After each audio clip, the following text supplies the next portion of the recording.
crispy, savory, Vietnamese-style ribs on a biscuit. Oh, and by the way, it's vegan. Just crossing over the Hawthorne Bridge, one of Portland's 12 bridges, you will arrive to Portland's Buckman neighborhood, which is known for its laid-back culture, cool shops, and of course, amazing restaurants. So I'm about to meet with Thuy Pham, one of the key major players in the vegan food scene here in Portland, and I'm gonna hear her story and try her twist on vegan Vietnamese food.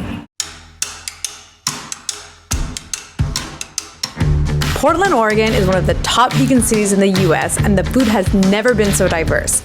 I'm Eunice from RATEDV, and I've teamed up with Country Life Natural Foods to learn how 7 amazing foodpreneurs in Portland, Oregon have transformed simple vegan ingredients into amazing dishes. Let's go. Hi, Thuy. Hey, how are you? Good, how are you? Thanks for having me. Yeah, it's great to see you. I'm excited to try your epic food. It's amazing.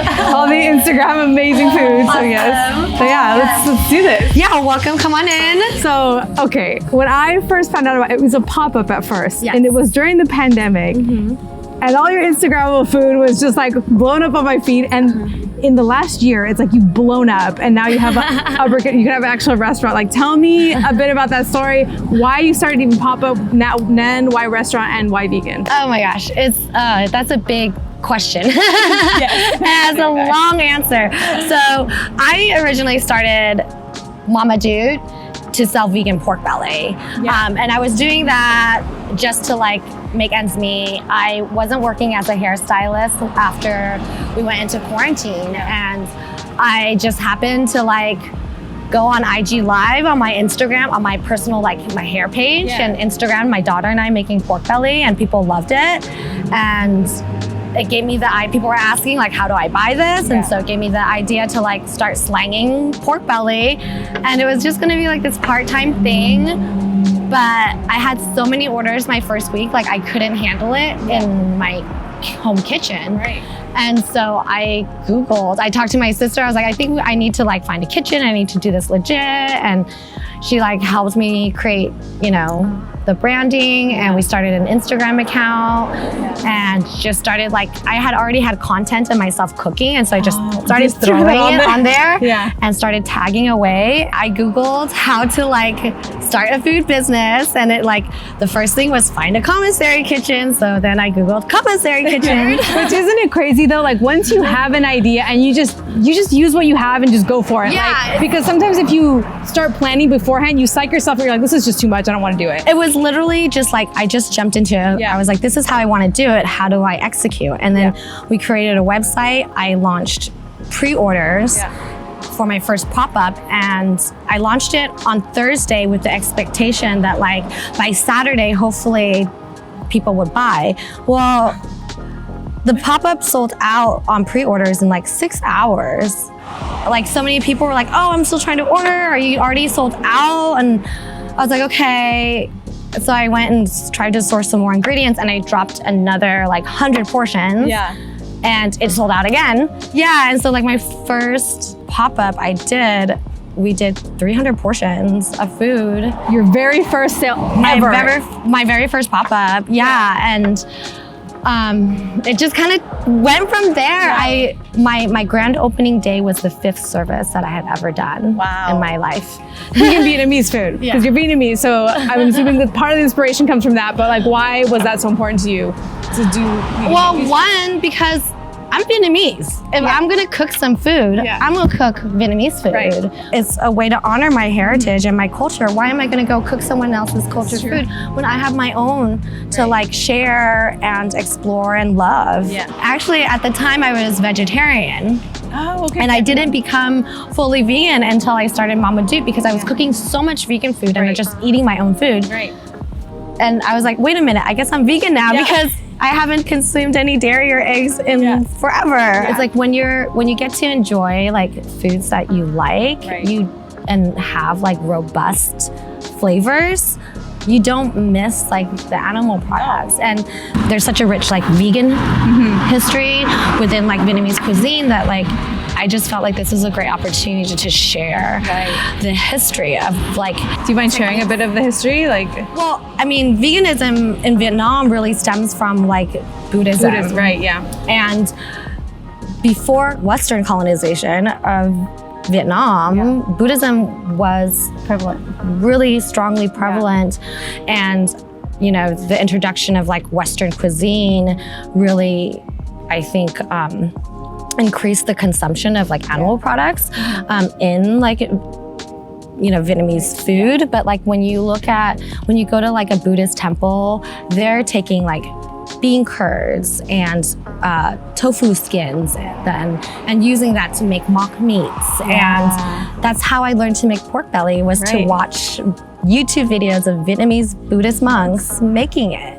The OG vegan chefs over there. And how they use mung bean to create texture and binding, and how they use, different flours and coconut milks to create like fatty textures and stuff. And like the technique of flour washing to draw out the gluten in flour comes from like ancient Chinese cuisine. And that's something I really want to point out that I think is really important, that oftentimes people assume veganism is some new thing and it's a westernized thing, but it's really not. It's something that's been around forever in a bunch of different cultures. Vietnamese being one of them, right? Because of the Buddhists. The term vegan is a white created word. But the cuisine itself and the idea of eating just plant-based and non-animal products is really rooted in, cultures in Asia and Africa and Latin America. I just want to use Mama Do as like a way to share, the culture, and hopefully like show people that there's other ways to consume vegan food. Definitely. But for real, I honestly think you're one of the key major players right now in the vegan food scene. Like, if you're vegan, you don't know Mama Do, and you haven't tried your food, it's kind of like, no, you're not on Instagram enough. But that's how I view your food. That's so sweet. It's so weird because like, I'm not in it. I mean, I'm just deep in it doing the work, So I don't get to experience like what other people see in my business from the outside. And so it's really cool to hear you say that. Thank you. I definitely think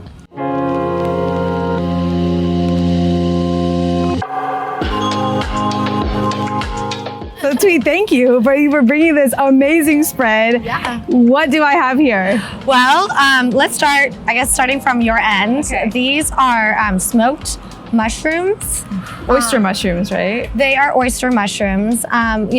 Oyster mushrooms are like kind of seasonal, so I love them, and so I always try to use them. They have a good meaty texture too. They do, and they roast up really well. They smoke up really well, and I was doing fried mushrooms for a while, but I just wanted to explore like some smoked items and get away from the frying. So I'm really proud of this one.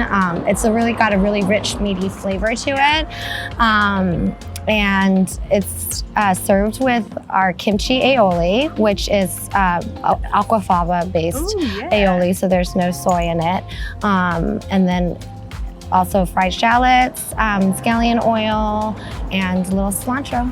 They look nice and hearty. Okay, well, I'm gonna try it. Just now that you've explained it, I gotta try it. All right.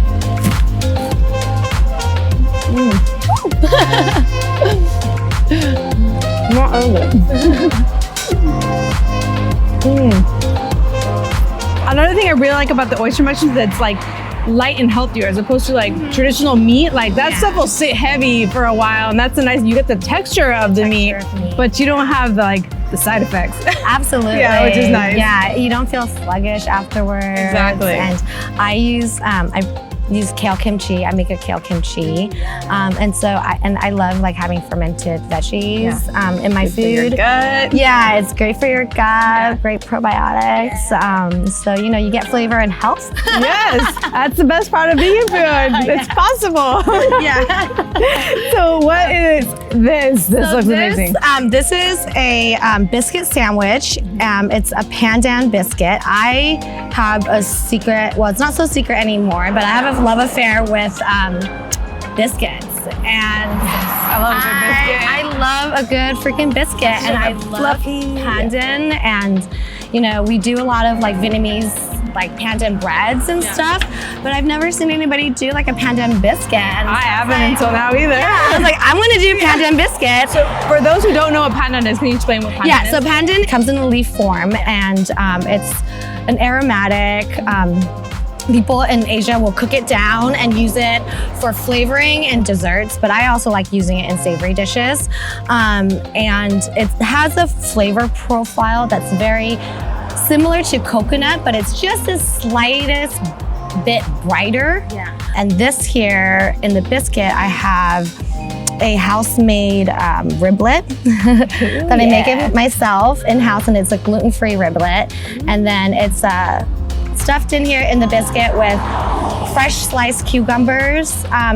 Vietnamese people, when we do sandwiches and salads, we don't use lettuce, we use a lot of cucumber. Cucumber, yeah, like in banh mi, I always see cucumber. Cucumbers. Carrot. It gives you that nice crunch. And so I put cucumbers in a lot of my sandwiches because it's just like the Vietnamese part of me. Yeah. And I drizzle it with a sweet and spicy chili fish sauce. And then scallion oil on top with some fresh jalapenos and kale kimchi. So spicy too. And then the biscuit itself is glazed with a spicy vegan passion fruit honey sauce. Oh my gosh, this is just like art, this is like brunch right here. This looks amazing. And yeah, that's, I serve this on Sundays, and it's my idea. It's like breakfast sandwiches. Yeah. So, yeah. Oh, I love that, because I'm like, I miss a good biscuit, so. Yeah, I love it. And I'm just gonna pick this thing up. It's not gonna be elegant at all for me, so. Yeah, it's not an elegant food to eat. I'm embracing this the way it should be. Yeah. Let's see if I can actually put this on my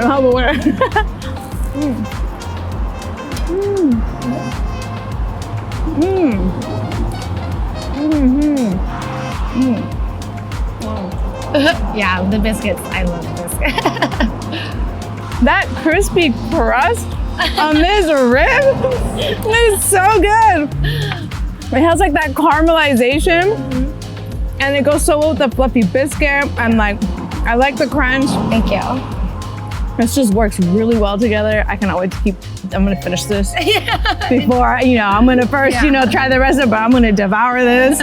This is so good. It's like brunch comfort food for sure. So I love that. I love that you add that to your brunch menu. All right, and then I love that you serve desserts and not just like the common vegan desserts that you see at most restaurants. They're like very playful and very like creative. So I love desserts, and I like being really playful with the flavors.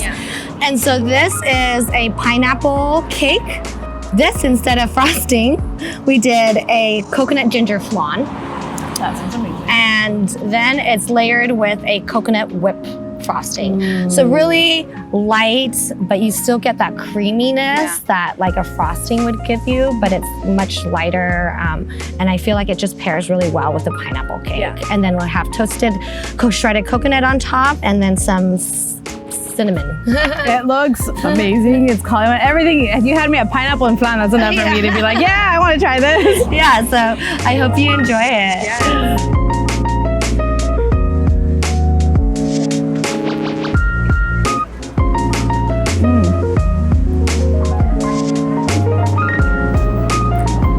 I love the flan.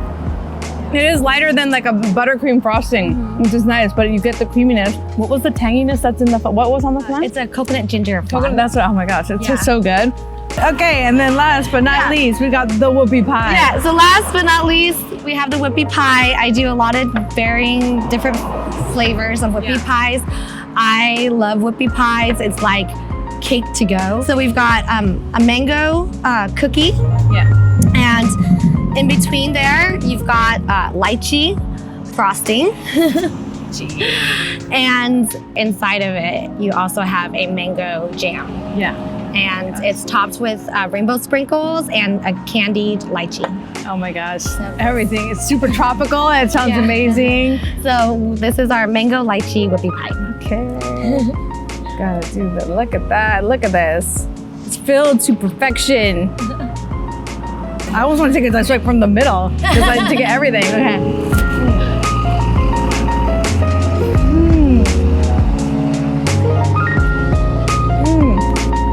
It is so good. That whoopie pie is so fluffy. It's a garbanzo bean cookie. No way. That's super fluffy. That's actually, I've never tried chickpea cookies, but I'm like, now I'm going to. Yeah. This is so good. This is better than regular flour. We don't advertise that, but it is. It's not gluten free because I do use a little AP flour in it, but it is made with garbanzo beans. Oh my gosh, the lychee flavor comes through so good. Like, wow. Yeah. You also make refreshing drinks, right? Like I make my drinks all in-house. We bottle them in-house. This particular one is a Thai tea limeade. Traditionally, in Southeast Asia, Thai tea is drank as a limeade.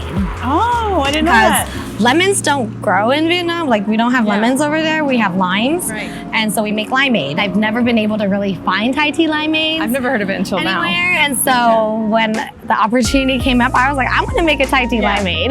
No, it's super refreshing. It is lighter than like a Thai tea. I do love Thai teas, but again, if you're not into the condensed milk or the milks or the creaminess, then this is a nice alternative. So and it's like bright and light, and it's very refreshing. Yeah, especially in this warm summer. Absolutely. Oh my gosh. Well, this is amazing. What is it that, because obviously you're getting like yum vibes from me. Yeah. What is it that you want customers to experience when they have your food? Truthfully, I just want them to feel like the love. Yeah. Like the love that I have, not just for the food, but like for my culture, for Vietnam, and the love I have for them. Yeah. You know, like when I create these recipes, I think about how people would feel when they eat it. Yeah. And I just want to make people happy. Yeah, that's amazing. Again, thank you so much. And I'm going to keep feasting. So if you're in Portland, you know you need to come here. End of story. So as you can see, vegan food comes in many different shapes and forms and is super versatile and can all be started from simple natural ingredients. If you want to get your hands on some natural ingredients and try out some vegan recipes, you can go to countrylifefoods.recipes and try it for yourself at home. So catch you next time on Rated V.